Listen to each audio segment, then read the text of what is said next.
Looks like our boy Hassan is feeling his oats. Or whatever griffins feel. He's getting the hang of it. When he listens. He seems to be able to handle himself so far. You got lucky the Gloomhowler didn't tear you to pieces, boy. You wait for my command. We attack together. Then we can kill stuff like that. At least he's learning. The instincts kick in. Griffins see darkspawn and it's a fight to the death. Like wolves hunting deer. Just need to corral it. Deer don't bite back. Darkspawn do. But darkspawn can't fly. Every muscle in him, every talon, every feather, honed into a killing machine. Hassan's ancestors took on archdemons. Like his name says, he's an arrow. Half lion, half eagle, with the instincts of both, griffins will always be hunters. Just like his daddy Davrin. I suppose we are our nature. Not sure about that. Most of my life I've hunted the darker things in the world. But caring for a griffin? What do I know about that? Yet here I am. That's not so bad, is it? Not the path I expected. Makes me wonder about Hassan, his brothers and sisters, still young, pure. You're worried? I'm responsible for the future of every griffin alive. I want it to be a good one. These animals live to fight, but I wonder if there's another path for them.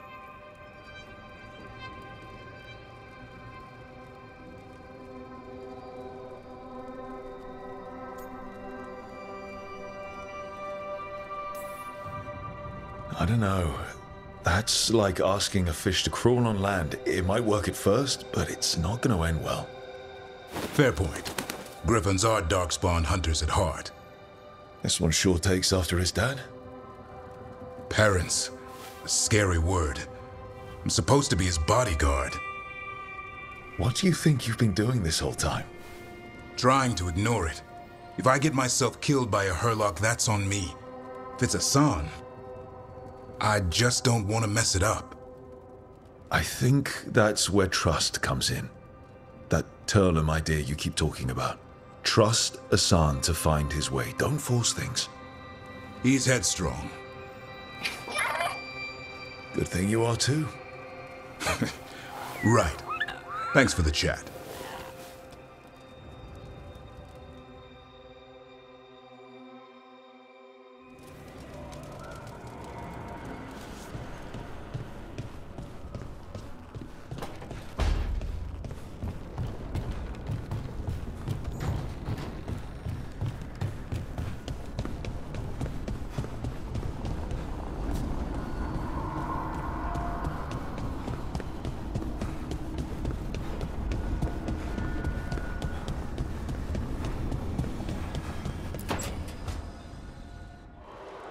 I cannot say. Who created you? I cannot say. What can you say? I cannot say. Right. Deserve that. Got the archive spirit working, I see. Rook, you're here. And I did. Sort of. A little bit. It appears, but it won't tell me anything. You simply ask the wrong questions. A common affliction of the weak-minded. Also that, it's kind of mean. You should remind that thing who's in charge. That's an idea. Syrian learned a lot, taught me a lot about these archives. They have, well, not thoughts like us, but sort of pathways, I guess. They can only respond to specific questions worded in specific ways. So, if you're powerful, like almost God-level powerful, how would you talk to someone you see as lesser?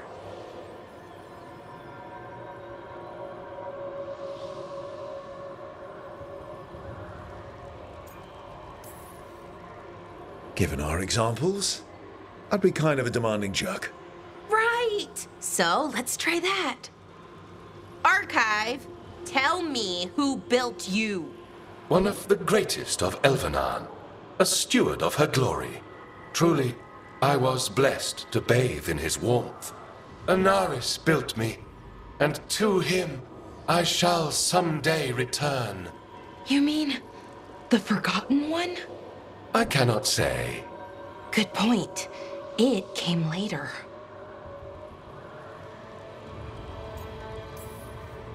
What do you mean by it came later? Oh, I meant later after Elvenar fell. We didn't call them the Forgotten Ones till after that. They were the bad gods. Disease, pestilence, weren't supposed to speak their names. Not like the good gods, Elgernon, Gillinane. But now we know the truth about the Evanurus. So we don't know for sure what the Forgotten Ones were, I mean. They used to say Solus was one, so best case scenario like him. Worst case, well, you heard it talk. Right. So this thing's dangerous if it belonged to one of them. Could be, but still important and invaluable. Everything Anaris knew, this thing knows, and my people deserve to know. If I can get it to tell me.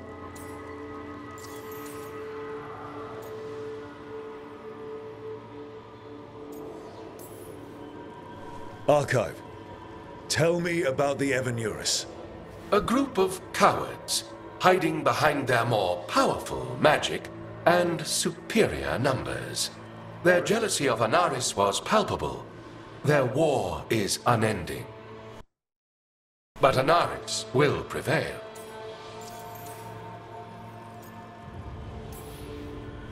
Archive, tell me about the Dreadwolf.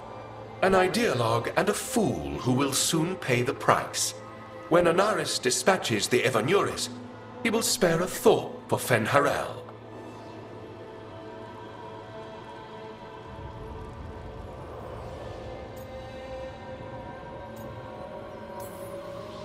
Have fun with the condescending spirit. I'll try. Could be worse, I guess. Worse, like the wound of betrayal Lord Anaris suffered. Soon he will cast down the oppressors and take his rightful place. What a shame I can't stay longer. Good luck. Appreciate the support.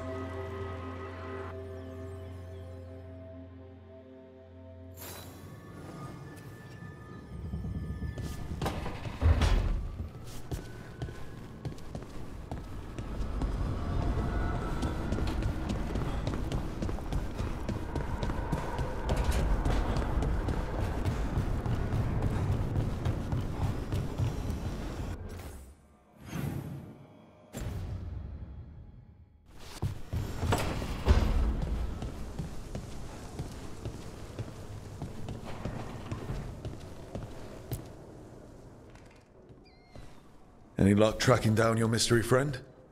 Orzammar has requested I stop harassing their citizens with my talk of dwarven magic. Who cares what they say? That shouldn't stop you. I don't have a choice. At least I know I'm not gonna find answers in Orzammar. So, what now? I was thinking, the voice said look to those closest to the stone.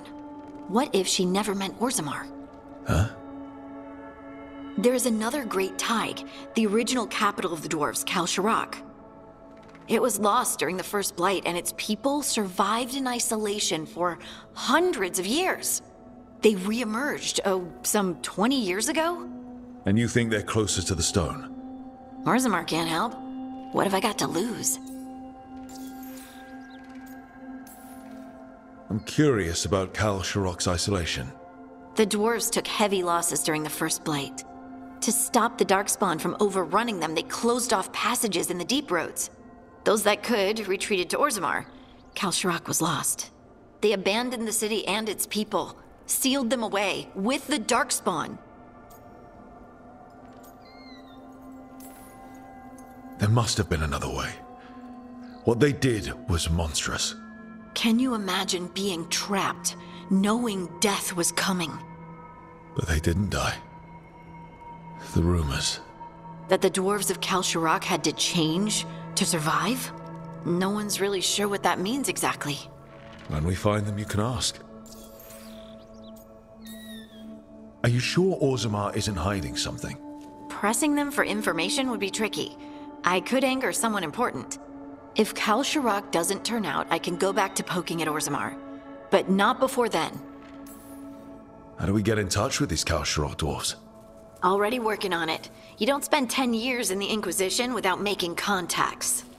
I should have a meeting set up by the time we're ready to leave.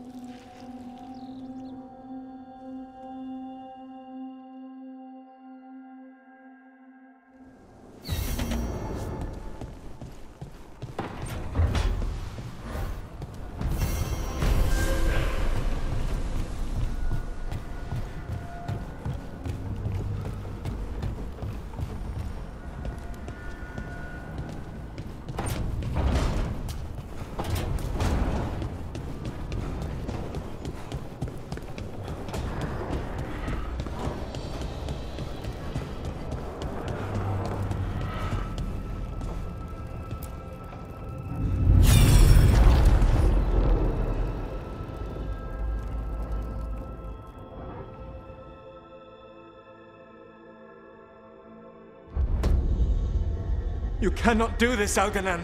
You swore that we would give up our commands when this horrific war was over. Our people need our leadership. If you're unwilling, leave. Our people must rebuild, and we must help unite them. So, we did not fight for freedom, but to conquer this land and our own.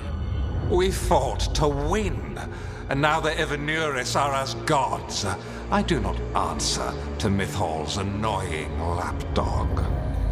The people are afraid. They must believe in something. They need strength. And wisdom.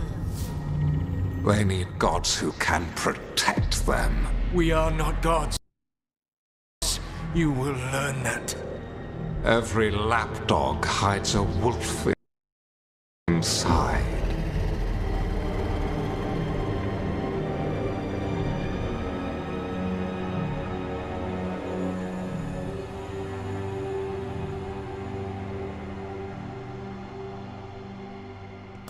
That was strange. They were speaking Elven, but I understood it. I believe we have experienced a memory in each of our native languages. Not just any memory. One of the Dreadwolves. And the mages who declared themselves my gods. Well, mine and Davrin's.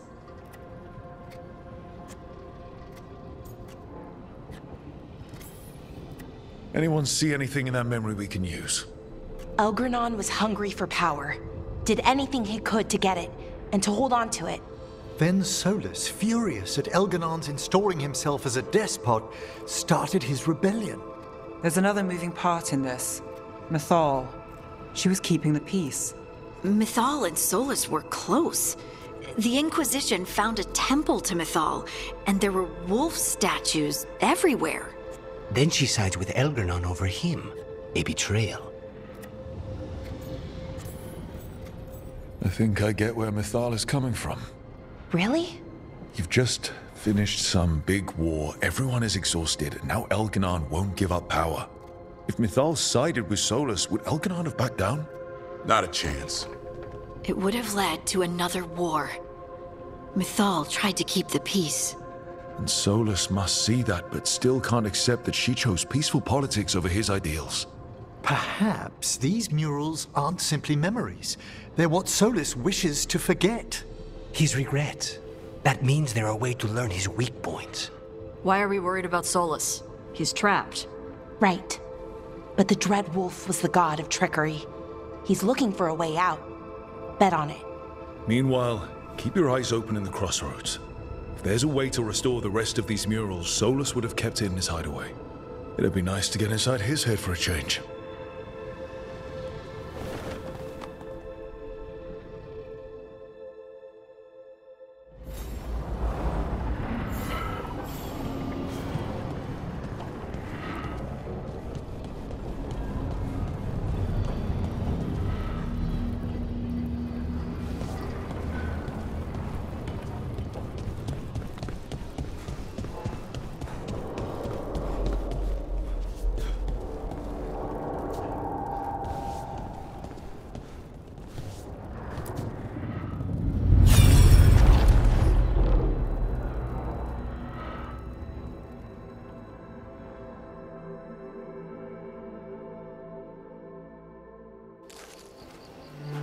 was not certain you would come. You were the one who walked away. I never turn my back when my friend needs me. The Evanurus seek the magic of the Blight. Impossible. The Blight is safely sealed away forever. Oh, I wish I could believe you. I have sensed the breaking of the wards. I will investigate your claims. If they forget the danger of the Blight, I will endeavor to remind them. What if, instead, you left the Evanurus and remained with me? Do you not wish for freedom from this struggle? Be at peace, love. I will stop them. As you must. The Blight is our mistake.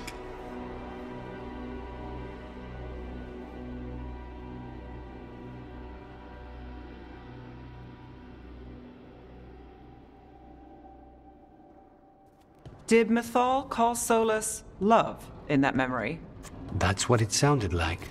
So they were doing it. The elven gods were free with their emotions. They felt things deeply.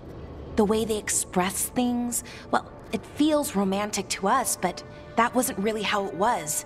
Back then, I mean. Nah, they were doing it. Oh, they were absolutely doing it. Being with someone you're rebelling against? Doesn't sound like Solus. He also met her in secret and talked about how they could run off together. It sounded so tragic and romantic. Oh, wait. Never mind. That does sound like him. So the Dread Wolf goes to Mythal. They might be fighting, but they have history. And he warns her about the other god using the Blight. That's more important than his rebellion. It's like kingdoms coming together when an archdemon rises. Mythal didn't think it was possible. She said the Blight was sealed away. There's an old legend about it. Davrin, the one with Andrul's armor. Not sure it matters.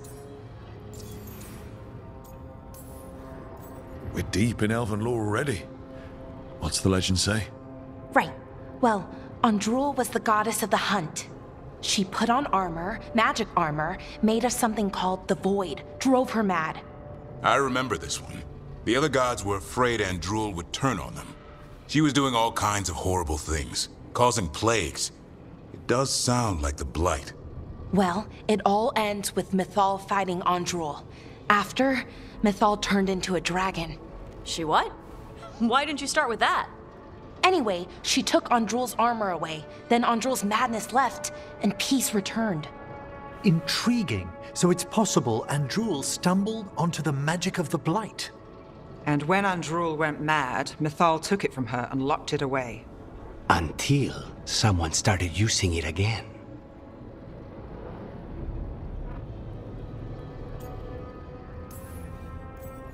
Okay, Solus warns Mythal about the other gods using the Blight. It's not just bad, it's something bad he feels responsible for. The Blight was our mistake. How is the Blight their mistake? Did they find it? Did they make it? What does that mean? Whatever it was, it convinced Mythal to take him seriously. So Mythal goes off to investigate what Solus says. Then, what? It's too clean. Seems plenty messy with them doing it.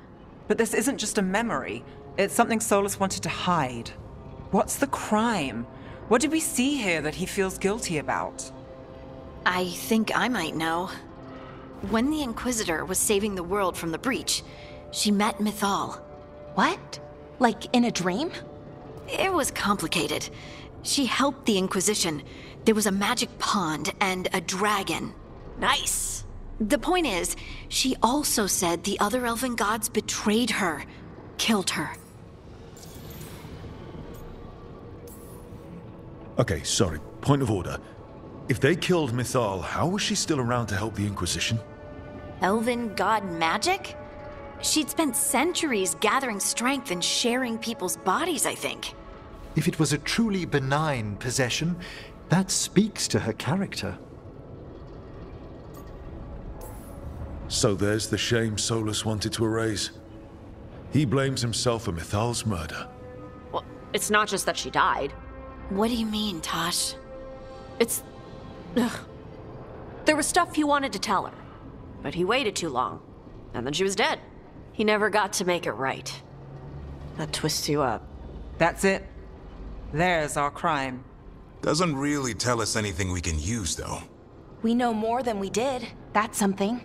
Then I guess we keep our eyes open if we come across more of these memories.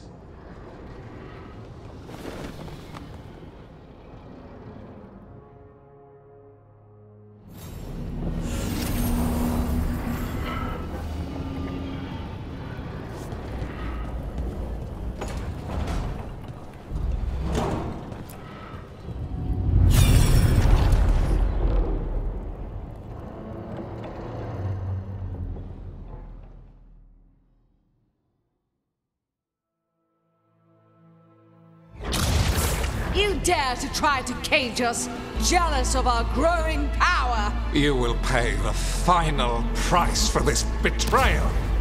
We warned you not to use the Blight.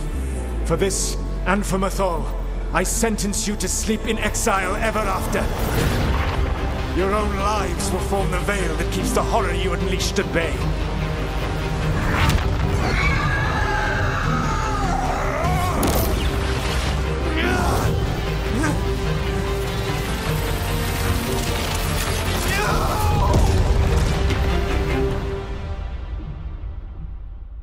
So he locked the gods away and created a veil between this world and the Fade. I mean, they were terrible, no question. But what he did, it didn't just stop them. It destroyed our culture, our world. It wasn't just to stop them. It was to stop the Blight. We've seen how bad Elganon and Gillenane are. Imagine all 7 corrupted gods running wild. So he created the Veil just to keep the elven gods locked in their prison? Yes, to keep them from accessing the Fade. But was the creation of the Veil around the world an accident? You heard him yelling. That's not the sound of a ritual going right. What do you think, Rook?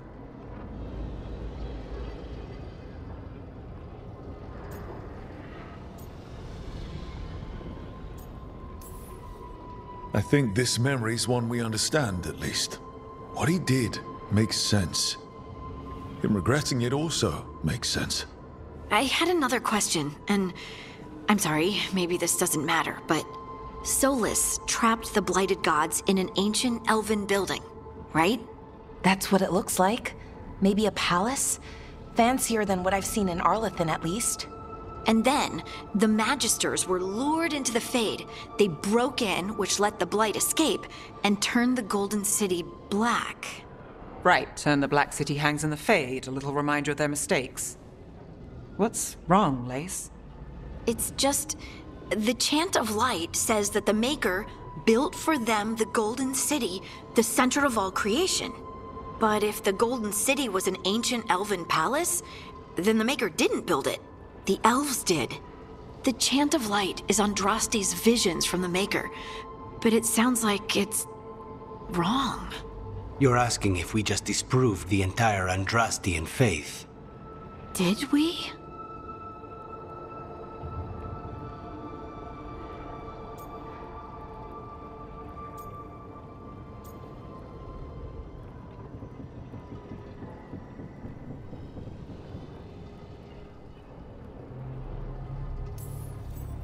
The Maker was never my faith, Lace, but I don't think you have to give it up. But what they taught us was just wrong. What if the Maker just doesn't exist? The Chant of Light might be wrong, but it's been made and changed by people over 1,000 years. There was a whole verse about an elf named Shartan, and the Chantry just cut it out. So maybe the Golden City was meant as a metaphor.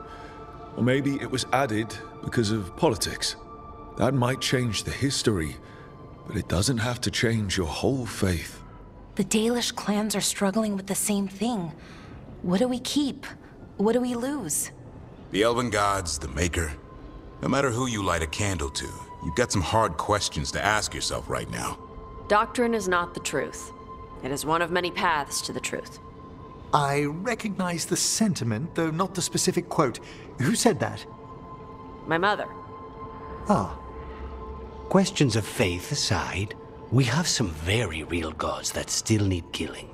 Looks like there are 3 more of these murals with the Dreadwolf's old memories. Wonder what else he's hiding.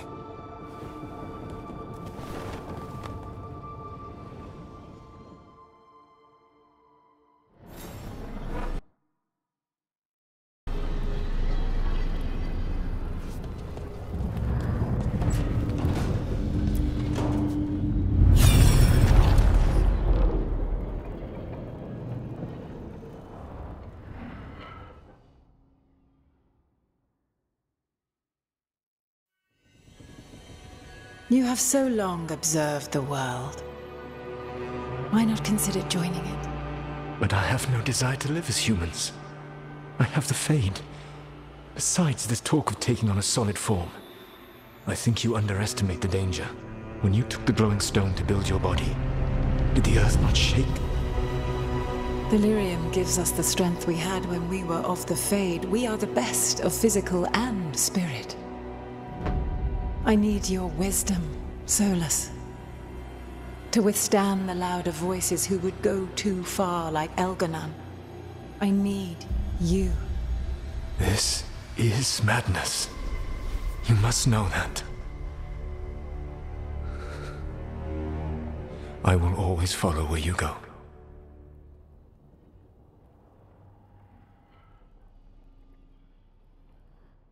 What?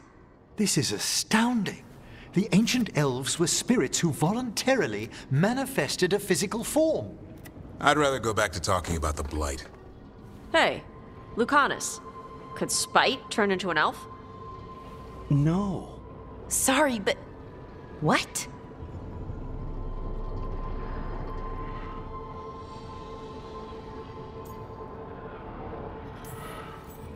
This puts all of elven history in a new light, not to mention what we think about spirits. I mean, some magic works differently for elves. If we came from spirits, that'd explain it. The knowledge that an entire people were formed from a mass manifestation could change our entire understanding of magic. If we let it out, is that the right call? Do you want bigoted humans yelling about how elves are demons? Davrin's got a point. World's not short on small-minded humans.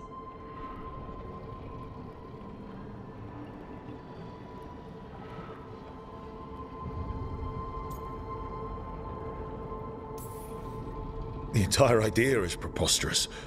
Who would even believe us? It does seem outlandish when taken out of context, I admit. We have to tell someone, though. Strife and Irulan, at least. If I told Thea and Viago, they'd think I was sampling Viago's poison collection. No one will believe us. Okay. We keep this to people we trust who have good reason to know. No shouting it from the rooftops. Agreed. The Morn Watch has a great deal of experience keeping dangerous secrets. So, beyond the world-shaking stuff, what else did we learn here? Solus himself was a spirit. What kind do you think he was? Well, his name is Elven for pride. Oh, okay. There's something else. Not about spirits, or not all about them at least. Solus didn't want to become a person with a physical body. Right. He only agreed after Mythal begged him. Then that's his regret. He wishes he'd never taken physical form. Maybe, but not just that. Solus was scared. They built their bodies out of lyrium, and it made the ground shake.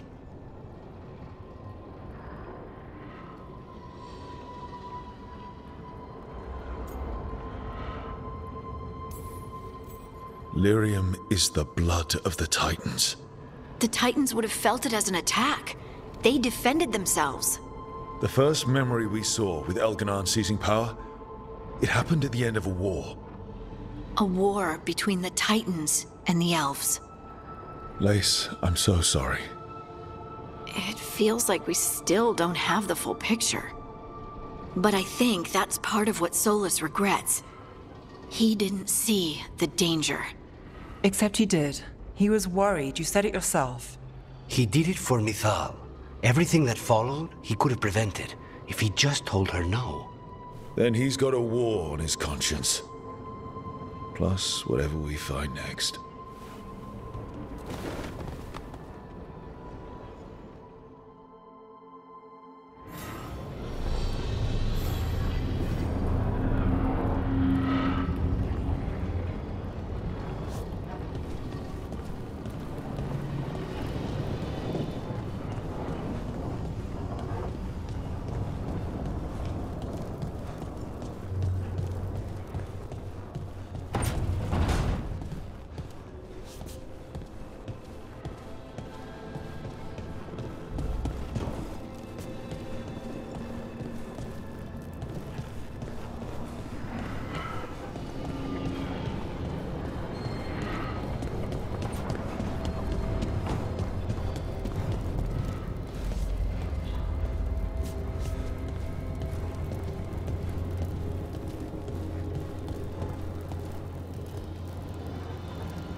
The voices again.